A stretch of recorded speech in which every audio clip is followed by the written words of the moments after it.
নমস্কার। আমি আজকে একটা নিরামিষ রেসিপি নিয়ে এসেছি, পটলের আর আলু।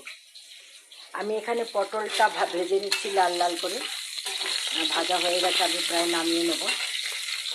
আর এখানে একটুখানি আলু নিয়েছি, আর নিয়েছি হাফ চামচ জিরে পাউডার, হাফ চামচ লঙ্কা পাউডার, আদা পাউডার আর ধনে পাউডার। আর নিয়েছি একটু গোবিন্দভোগ চাল, ধুয়ে নিয়েছি, গোবিন্দভোগ চাল দিয়ে করব। গরম মশলা নিয়েছি, একটু জয়িত্রী নিয়েছি, একটু জায়ফল নিয়েছি, এলাচ নিয়েছি, কটা লবঙ্গ আছে, আর দারচিনি পাউডার দেবো, আর এই যে তেজপাতা ফোড়নে দেবো এগুলো। তো আমি আগে আলু আর পটলটা ভালো করে ভেজে নিই, তারপর দেখাচ্ছি। আমি আলু পটল ভালো করে লাল লাল করে ভেজে রেখেছি। তেলে আমি এখন জিরে, ছোটো এলাচ আর দুটো তেজপাতা দিয়েছি। এখানে আমি মশলাটা জল দিয়ে গুলে রেখেছি, আর গরম মশলাটাও বেটে রেখেছি। এটার মধ্যে আমি দারচিনি পাউডার মিশিয়ে দেবো। এবার আমি আগে মশলাটা ভাজবো, মশলাটা দেবো, তারপর আমি চাল দেবো। এই যে আমি মশলাটা দিয়ে দিয়েছি। মশলাটা একটু ভাজা ভাজা হলে আর দুটো টমেটো কেটে দিয়েছি। এবার টমেটোর ওপরে আমি নুন দিয়েছি। নুন আর লঙ্কা আপনাদের আন্দাজ মতো দেবেন। টমেটোর ওপর নুন দিলে টমেটোটা তাড়াতাড়ি গলবে। এবার আমি এটাকে কম আছে ঢাকা দিয়ে টমেটোটাকে গলিয়ে ভালো করে মশলা বানিয়ে নেব। এই যে টমেটোটা গলে গিয়ে ভালো করে মশলায় তেল ছেড়ে এসছে। এবার আমি চালটা ঢেলে দেবো। এদিকে আমি দুধ ফ্রিজে রাখা ছিল বলে আমি দুধটাকে একটু গরম করে নিচ্ছি। আমি এই রান্নাটা দুধ দিয়ে করব, তো আমি এখানে দুধ গরম করে নিয়েছি। চাল দিয়ে দিয়েছি, গোবিন্দভোগ চাল। এবার এই চালটাকে ভাজাই হচ্ছে আসল। চালটা যখন ভেজে একদম ফুলে যাবে, দেখবেন হালকা হয়ে যাবে চালটা। এখনও দেখুন হালকা হয়নি।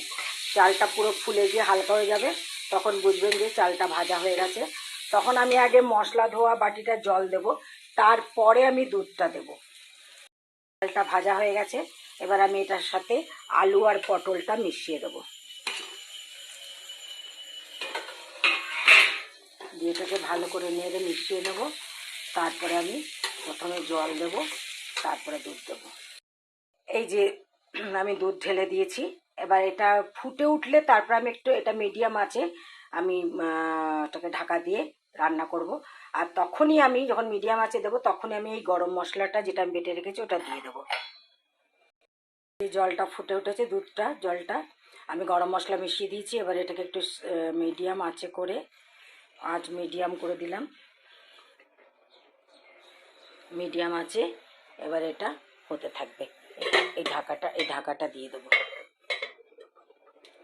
এটা এবার হতে থাকুক। এই যে আমার গোবিন্দভোগ চাল দিয়ে আলু পটলের তরকারি হয়ে গেছে। আমি এইটার মধ্যে একটুখানি মিষ্টি দিয়েছি, কারণ একটু মিষ্টি মিষ্টি না দিলে ভাল লাগবে না। আর 1 চামচ ঘি দিয়েছি। আর মাঝে মাঝে নাড়তে হবে, কারণ কি, যেহেতু দুধ দেওয়া আছে সেহেতু এটা তো মাঝে তলায় তো লেগে যাবেই, সুতরাং মাঝে মাঝে তো নাড়তেই হবে। আর এটা যেহেতু দুধ দেওয়া আছে সেহেতু এটা জলের মতো ঝরঝরে হবে না। যেমন আমরা করি, কী বলে, মুড়ি ঘন্ট করি, ওই রকম টাইপেরই। আর আমি এটা এরকমই নামাবো, কারণ ভাত দিয়ে খাবে বা রুটি দিয়ে খাবে, তো এটা এরকমই নামিয়ে দেবো আমি এটা। তো আমি নামিয়ে সার্ভ করে দেখাচ্ছি। এই যে আলু পটলের ঘন্ট করেছি, গোবিন্দভোগ চাল দিয়ে, দুধ দিয়ে। তা আমি আপনাদেরকে সমস্ত রেসিপি ভালো করে দেখিয়ে দিয়েছি, মশলাও দেখিয়ে দিয়েছি। জিরে, ধনে, আদা, লঙ্কা, টমেটো আর গরম মশলার মধ্যে জায়ফল, জয়িত্রী, এলাচ, লং, দারচিনি দিয়ে ভালো করে ভেজে করেছি। দুধ দিয়েছি এবং তরকারিটা এরকমই হবে, ঝুরঝুরে হবে না। যেহেতু এটা তরকারি, এটা পোলাও নয়, আর দুধ দেওয়া আছে, সুতরাং ঝুরঝুরে হবে না। খেতে খুবই স্বাদ হয়েছে। আপনার বেশ সুন্দর একটা গন্ধও আসছে। আপনাদের ভালো লাগলে আপনারা বানিয়ে খাবেন। লাইক শেয়ার করবেন, সাবস্ক্রাইব করবেন, আর অবশ্যই অবশ্যই কমেন্টস করবেন। আসি তাহলে, নমস্কার।